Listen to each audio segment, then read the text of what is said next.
सगळा तुमच्याकडे बी कट रचला होता, माझ्याकडे बी कट रचला होता.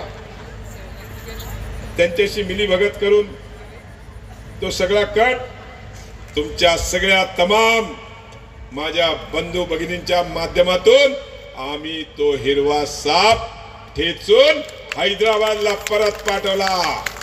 आणि त्याच्यासाठी मी तुमचा खूप खूप आभारी आहे. तुम्ही सगळ्यांनी ज्या पद्धतीने आमच्या पाठीमागे तुम्ही सगळेजण ही भीमशक्ती आमच्या पाठीमागे उभी राहिली. आणि म्हणूनच नाही तर काय झालं होतं, लोकसभेमध्ये आमच्या विरोधात नरेटिव्ह सेट केलं होतं की संविधान बदलणार. मी तुम्हाला सांगू इच्छितो, देशाचे पंतप्रधान नरेंद्रजी मोदी साहेब आपली शपथ घ्यायला जातात.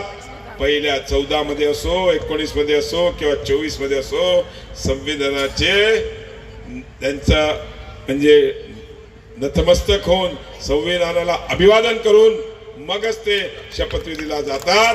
ते कधीही संविधान डॉक्टर बाबासाहेब आंबेडकरांनी या देशाला जे संविधान दिलंय ते कधीही कोणाचाही बाप बदलू शकणार नाही.